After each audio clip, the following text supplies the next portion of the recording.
Du vendredi nous invite à passer de l'autre côté du miroir, publié aux éditions L'Harmattan. Il est signé Kamel Benkiren.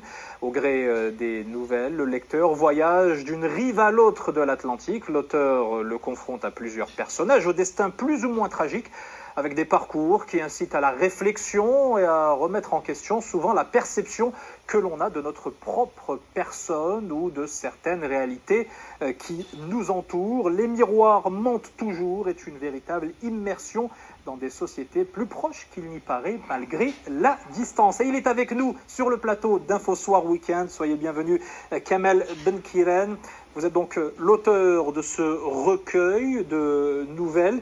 Dans ce recueil, vous nous emmenez du Maroc au Canada, plus précisément de Casablanca à Montréal. Qu'est-ce que représentent pour vous ces deux villes ? Alors Montréal et Casablanca, ce sont les deux villes où j'ai vécu les 30 premières années de ma vie à Casablanca, et puis le reste, c'est à Montréal, l'insigne de la diversité culturelle, et c'est là où j'ai mûri, où j'ai écrit mes livres aussi, qui sont maintenant enseignés dans quelques universités, et c'est aussi la ville où j'ai pu, disons, mûrir et avoir peu de reconnaissance. Puis Casablanca à travers ses rues et à travers, n'est-ce pas, ses boulevards, ses universités, ses écoles. Donc ce sont deux villes qui m'ont marqué. Puis il y a aussi les possibles de la littérature qui sont extraordinaires et qui permettent non seulement de mettre en vie des personnages et des situations de vie, mais d'opérer aussi cette espèce de fusion virtuelle ou de jumelage virtuel, on va dire, entre Casablanca et Montréal. Et c'est ce que j'ai essayé de faire justement. Effectivement, on passe de l'une à l'autre. La première nouvelle, elle porte le titre de l'ouvrage. C'est l'histoire de Bernard, un homme intelligent qui aime s'admirer dans la glace. Est-ce que finalement, c'est pas la nature de l'être humain ? C'est la nature de l'être humain de se regarder dans la glace parce qu'on projette nos rêves, on projette nos idéaux, on essaie de les réaliser. Quand on ne les réalise pas, eh bien ces idéaux se fracassent justement. Et puis Bernard Brodeur n'a pas pu réaliser son rêve, celui de se cloner, en essayant d'inséminer ces particules moléculaires qu'il a inventées dans le fœtus de sa femme qui était stérile. Il n'a pas réussi à le faire et puis finalement ces miroirs se sont fracassés et puis il a abouti à l'asile psychiatrique. Oui, en hôpital psychiatrique. Alors le miroir, il est présent pas dans toutes les nouvelles, il y a 18 je crois, je les ai comptées. 18 nouvelles, pas présent dans toutes les nouvelles, mais il est présent en filigrane. On voit un champ lexical qui réfère à travers le reflet. Qu'est-ce que ça représente pour vous, ce miroir ? En quoi est-ce qu'il vous fascine tant cet objet ? Le miroir, quand on se regarde devant ce miroir, eh bien on se confesse. Il y a des choses qui sortent de notre subconscient, on se parle devant un miroir, on projette même nos idéaux, nos rêves, nos souhaits. C'est fascinant un miroir parce qu'on se dit que finalement, à travers ce miroir, on se lance un défi, celui de pouvoir réaliser nos rêves un jour. Alors si ce miroir est véridique, eh bien, il est véridique, mais sinon, il va pouvoir mentir et puis démentir ses idéaux dans le fond. Quelle est la part de vécu, d'autobiographie dans l'ouvrage, notamment autour de Casablanca ? On sent que vous en parlez avec beaucoup d'amour et de nostalgie à la fois.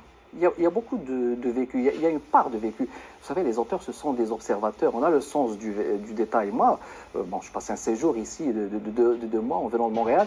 Il y a une nostalgie justement à travers Casablanca. Je ne retrouve plus ma génération.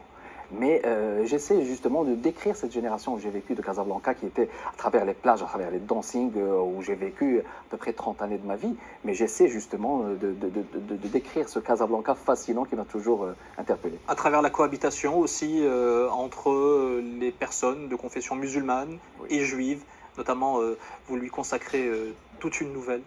L'air du temps.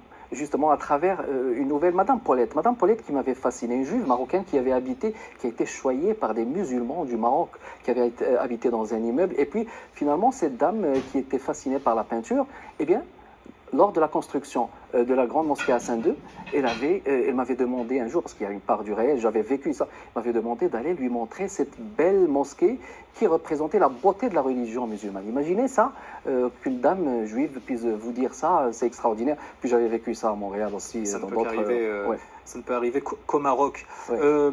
Question sur la suite, l'avenir, c'est quoi ? Prochain L'avenir, ouvrage ? il y a un projet d'un beau livre qui se prépare entre intellectuels du Maroc et du Canada. J'en suis le coordonnateur. Bon, ça s'en vient. Puis il y a aussi certaines collaborations au niveau de mon roman J'ai tué l'hiver qui est enseigné au niveau de certaines universités américaines. J'essaie de voir ça de près. Mais bon, j'en dirai pas plus, mais il y a beaucoup de choses qui s'en viennent. Vous viendrez ici sur le plateau d'Infosoir Weekend pour nous en parler. Ma toute dernière question, en quelques mots, qu'est-ce que vous vous dites le matin lorsque vous vous regardez dans le miroir ? Oh, voilà une excellente question. Alors, devant un miroir, le matin, quand je me réveille, je me dis, bon, aujourd'hui, c'est le présent. essayons d'apporter du nouveau à ce présent. Je pense que le plus grand tort qu'on puisse se faire, c'est de toujours donc parler du futur et de l'avenir et de stresser dans l'avenir. Il faut continuer à regarder le présent et d'aller vers l'avenir, mais toujours vivre le présent d'abord. C'est ça le plus important. Joli message. Merci beaucoup, Kamel Benkiran, auteur de Les miroirs mentent toujours. Vraiment très agréable à lire ce recueil de 18 nouvelles.